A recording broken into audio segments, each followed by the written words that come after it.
Our second lesson is taken from the Gospel of John, chapter 13, beginning at verse 11. Now this reading begins at a time when the Lord was meeting with the disciples in preparation for his crucifixion. And it says, he knew who would betray him.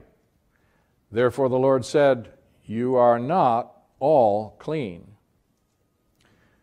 So when he had washed their feet, taken his garments, and sat down again, he said to them, "Do you know what I have done to you? You call me teacher and Lord, and you say, well, for so I am. If I then, your Lord and teacher, have washed your feet, you also ought to wash one another's feet.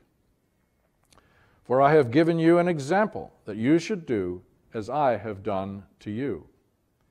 Most assuredly I say to you, a servant is not greater than his master, nor is he who is sent greater than he who sent him. If you know these things, blessed are you if you do them. I do not speak concerning all of you. I know whom I have chosen, but that the scripture may be fulfilled, he who eats bread with me has lifted up his heel against me. Now I tell you before it comes, that when it does come to pass, you may believe that I am. Most assuredly I say to you, he who receives whomever I send receives me, and he who receives me receives him who sent me." Now when Jesus had said these things, he was troubled in spirit, and testified and said, "Most assuredly I say to you, one of you will betray me." Then the disciples looked at one another, perplexed about whom he spoke. Now there was leaning on Jesus' bosom one of his disciples whom Jesus loved. Simon Peter therefore motioned to him to ask who it was of whom he spoke. Now there was leaning on, and then leaning back on Jesus' breast, he said to him, "Lord, who is it?" And Jesus answered, "It is he to whom I shall give a piece of bread when I have dipped it." And having dipped the bread, he gave it to Judas Iscariot, the son of Simon. Now after the piece of bread, Satan entered him. And then Jesus said to him, "What you do, do quickly." Amen.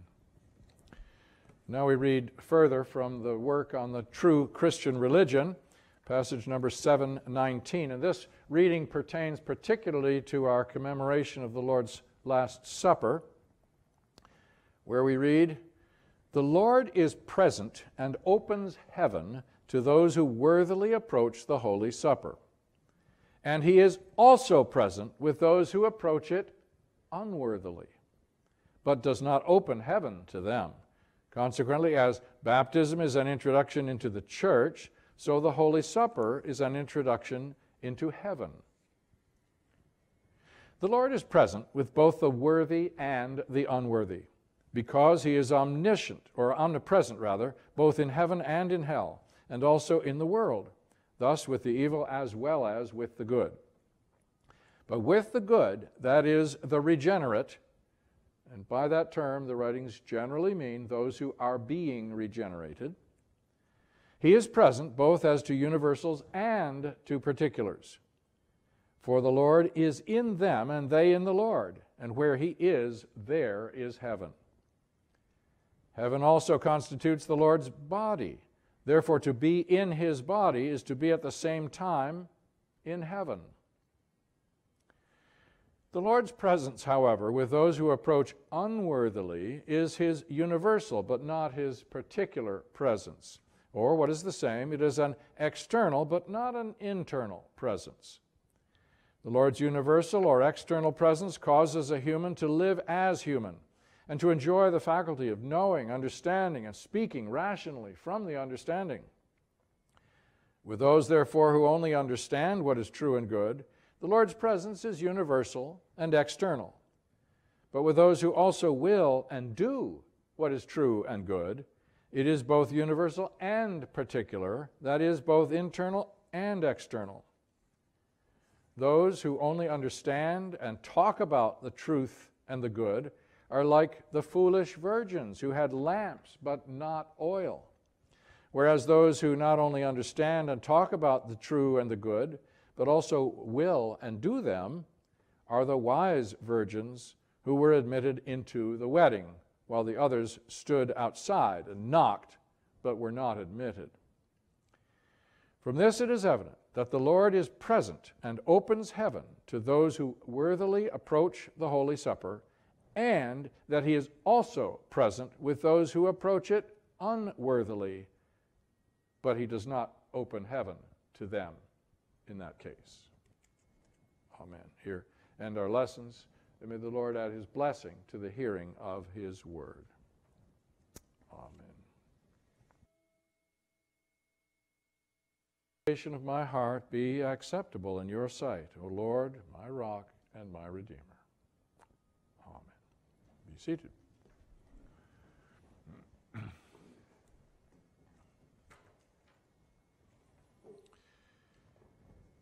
Our leading thought or text for this morning comes from John chapter 13, which, as you know, is the chapter where the Lord washes the disciples' feet, a highly symbolic act referring to the cleansing of our external lives according to the teachings that he has given us. And we read there in John 13, Jesus said, "Most assuredly I say to you, one of you will betray me." Then the disciples looked at one another, perplexed about whom he spoke. And Jesus answered, "It is he to whom I shall give a piece of bread when I have dipped it." And having dipped the bread, he gave it to Judas Iscariot. Now it may seem strange as we enter into the season of the Lord's birth that we are here focusing on something that happened right at the end of his earthly life in the sacrament of the Lord's Supper. But as you know, things at the beginning have the seeds of things that come afterwards. In the beginning, there is always, in the Lord's providence, a thought of what comes later in the future. There's an end in view, even right from the very beginning. As, for example, in the Lord's conception and birth. He came for a purpose, and the purpose was revealed gradually throughout his life, but the beginnings of it were right there in the birth. So the Lord came into our natural world in order to confront the evils of this world. And that confrontation necessarily involved the threats and temptations he endured at the end, for which the Last Supper prepared him and them, as we will see. And one of the many remarkable things about this event, this Last Supper, is the fact that the Lord not only knew everything that would be done to him and by whom, he loved them all in spite of it and regularly predicted better things of them when they would finally understand the truth. This is illustrated in Judas's case by the opening statement in John 13, where we read, "Now, therefore, before the feast of Passover, when Jesus knew that his hour had come, that he should depart from this world to the Father, having loved his own who were in the world, he loved them to the end." In fact, his offering bread to Judas as the sign that he would betray him really makes no sense at all unless, since he could have simply named the man, except for the fact that bread represents the goodness of love. And the Lord certainly continued to offer Judas the goodness of his love despite the man's corruption and his worldly motivations. Are we connecting a little bit with what might be going on in our own lives? It's almost the same with Peter, whom the Lord also said would betray him. But just before he made that prediction, he also answered a question from him, saying, "Where I am going, you cannot follow me now, but you shall follow me afterward." This comes up in even stronger terms in Luke's version of the story, where the Lord said, "Simon, Simon, indeed Satan has asked for you that he may sift you as wheat. But I have prayed for you that your faith should not fail. And when you have returned to me, strengthen your brethren," which he certainly did. The words, "I have prayed for you," can also mean, "I have need of you," which is worth thinking about, since the Lord has a need or use in mind for every one of us. But the main point here is that the Lord foresaw both Peter's denial in the darkness of that week and his faith in the weeks and years that followed. You can read about all this in the book of Acts and the epistles. One could hardly look for a more inspiring, hopeful message at a time of real dread and foreboding. In fact, Matthew's version of this same story has the Lord saying, "All of you will be made to stumble because of me this night. For it is written, I will strike the shepherd, and the sheep of the flock will be scattered.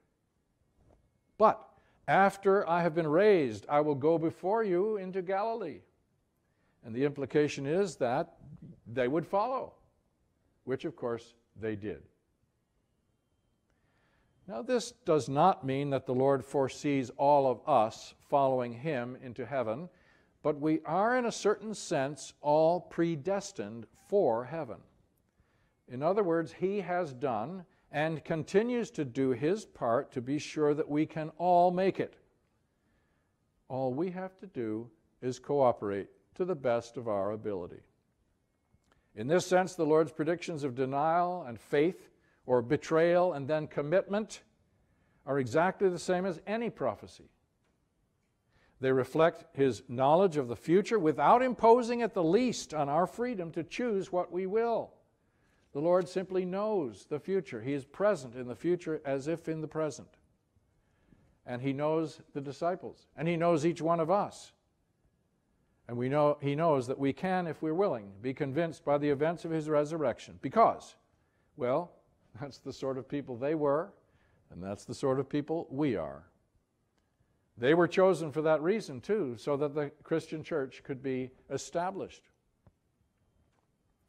But now, with all this as an introduction, let's think for a few minutes about our own participation in the sacrament of the Lord's Supper. Again, we're focusing on the concluding days of the Lord's life on earth, when we're just entering the season to commemorate his birth. But think about it. The things the Lord said about his disciples at the Last Supper are exactly the same sort of things he said to all the Jewish people throughout his life, and thus by implication to us, in all the familiar Old Testament prophecies of his advent. They warn about impending gloom and doubt and darkness and denial, while at the same time offering a new age in prophecy, a new age of glory and comfort and light and commitment when the Messiah would come, which of course applies to us when the Messiah comes to us in a living way.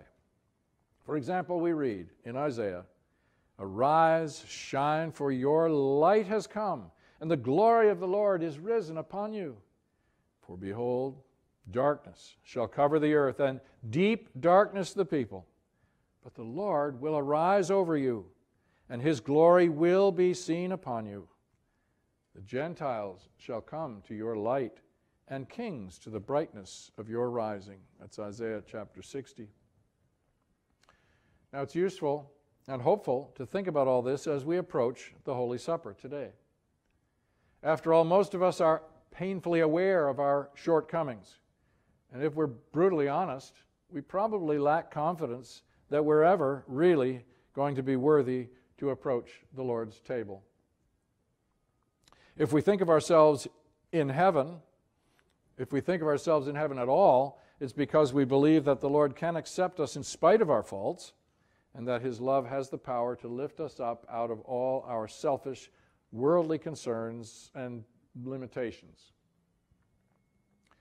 So the prophecies of his advent give us hope. They inspire us to believe that we can, with his help, do better. And this is precisely why we come to the sacrament, to get his help and encouragement to do better. Think about it. It's why we eat food, to strengthen our bodies. And when we come to the sacrament, we're also eating that which the Lord has provided to strengthen us spiritually by an act of cooperation with him. So we read, Comfort, yes, comfort my people, says your God. Speak comfort to Jerusalem and cry out to her that her warfare is ended, that her iniquity is pardoned, for she has received from the Lord's hand double for all her sins. The voice of one crying in the wilderness, prepare the way of the Lord, make straight in the desert a highway for our God. Every valley shall be exalted, and every mountain and hill shall be made low. The crooked places shall be made straight, and the rough places smooth. And the glory of the Lord shall be revealed, and all flesh shall see it together, for the mouth of the Lord has spoken. That's Isaiah chapter 40. Now here we have the perfect and very familiar teaching that the valleys of our own worldly states can be raised up, the peaks of our own arrogance can be subdued, our crooked ways can be straightened out, and our rough ways smoothed over. All of which assumes and recognizes that we have these emotional valleys and peaks, and that we are intellectually crooked and rough. You heard about it in the children's talk. Now you see it in the Gospels and in the heavenly doctrines. Even though things may be bleak and discouraging, even though we may be well aware of various ways that we do betray the Lord's trust, still he never gives up on us. He never forsakes us. He never stops giving us encouragement. In the world, he says, you will have tribulation, but have confidence. I have overcome the world. I have overcome it. This is why he came into the world. And this is why he offers us so much hope, even though he knows how much we still have to learn from all our stupid mistakes. Now, turning to the sacrament itself, in the new church, we celebrate or commemorate this act with bread and wine. The bread we use is unleavened. That is, it's made without yeast, and the wine is real fermented grape juice. Why? Why is it? Why is this so important? The answer is simple, in that these elements are highly symbolic, or as we say, correspondential. Bread represents and signifies all that is good in human life, especially the spiritual good that is provided for us, the goodness of love. And wine signifies what is true in human life, especially the truth of faith in the Lord. Now, yeasted bread and various drinks, including water, grape juice, or anything else, can also signify what is good and true. But there's something special about the elements of the Holy Supper. And the meaning, I think, is really quite profound. Remember, yeast is actually a kind of fungus. It can be dried and preserved and then activated by adding water and other nutrients. Its usual function is, in nature, is to introduce a process of decay. So symbolically, it represents the falsity that can corrupt something good. Now, we believe that the Lord used unfermented or unleavened or unyeasted bread to represent his own goodness, because that goodness, that love, was absolutely pure from the moment of his conception throughout his life. There never was anything selfish about it, never anything false, never anything in the slightest degree flawed or limited. In fact, when we think about the Lord's love, it is almost impossible to appreciate how infinitely generous it is. Never angry, never jealous, never puffed up or demanding, always always giving. But then, why fermented wine? Why would we use a juice of the vineyard that has had yeast introduced to it? The answer is actually profound, but also quite simple. When the Lord came into the world, he allowed himself to be limited in his consciousness by the 5 natural senses and the appearances of the world. So his understanding, not his will, but his understanding, was subject to the influence of false and misleading ideas of the truth, represented by the yeast. In fact, this is the very reason why the Lord came into the world, so he could confront the corruption of the world, overcome it in himself, and restore the means of our salvation in the process. You see, the fermentation of wine represents the process of temptation. And if you've ever watched this taking place, especially near the beginning, you know that this actually stirs things up quite a bit in the must or the grape juice. In fact, the yeast works to break down the sugars and the proteins in the juice, converting them to alcohol and, as you probably know, carbon dioxide. In the process, various impurities are separated from the juice and fall to the bottom, where we call them dregs. And they settle there so that the clarified juice can be poured off. Now, in the open air, fermentation will continue until the whole substance turns to vinegar. But in a closed container, the alcohol becomes concentrated and eventually kills off the very yeast that has produced it, making the wine relatively antiseptic, which is why we see the wine used in the case of the Good Samaritan, where he was injured and they poured oil and wine into his wounds, the wine being antiseptic and the oil being having healing properties. So on the spiritual level, if the falsities represented by the yeast had not been controlled and contained by the Lord through the exercise of his personal love and discipline, they would have corrupted his whole effort to grasp and teach the truth, making his whole experience one of bitterness like vinegar. So, again, it's no coincidence that when the Lord was offered vinegar during his crucifixion, he refused to drink it. But by facing these temptations and addressing the falsities within himself, in that closed environment of his own mind, the Lord was able to use his experience to refine, clarify, and purify the truth, in effect, glorifying his whole humanity and teaching with real refreshing and healing power. So now it is this glorified humanity, not the Lord's natural or worldly humanity, but his glorified humanity that is represented in the wine of the sacrament. Again, water or other liquids can also represent truth, but it is a simple fact of the literal sense of the word, which is it represents the literal truths or the literal facts of the word, which are also vital for our natural and spiritual lives, but these are not the things that the Lord offered at the sacrament of his Last Supper. Nor, for that matter, is it what any host would have offered his guests at a feast or supper of any kind in biblical times.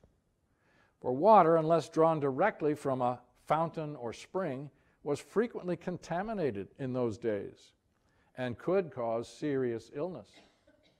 Wine, however, was generally safe and healthful, as it is today, when it is not abused. Finally, in eating the bread and drinking the wine, we represent our desire and our effort to receive the Lord's pure goodness and purified truth. Pure goodness and purified truth into our lives. Of course, the Holy Supper does not automatically conjoin us with the Lord. It doesn't guarantee anything.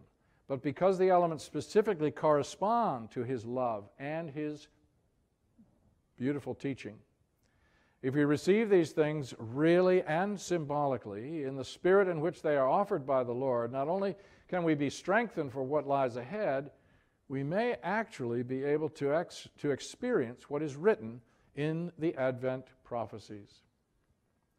For unto us a child is born, unto us a son is given, and the government will be upon his shoulder, and his name will be called Wonderful, Counselor, God the Mighty, Everlasting Father, Prince of Peace. And here's the promise. Not that everything will be instantly all right, but that of the increase of his government and peace there will be no end. This increase suggests continual improvement, which implies unfinished work. So the Holy Supper is not given for those who are perfect, but for those who recognize their need and want to turn to Him in a ritual of remembrance to enrich their experience of His presence in their lives, to be connected and, if possible, conjoined with Him in the healing purposes for which He came. Amen. Now to the one God, our Lord and Savior, Jesus Christ, be glory and dominion forever and ever.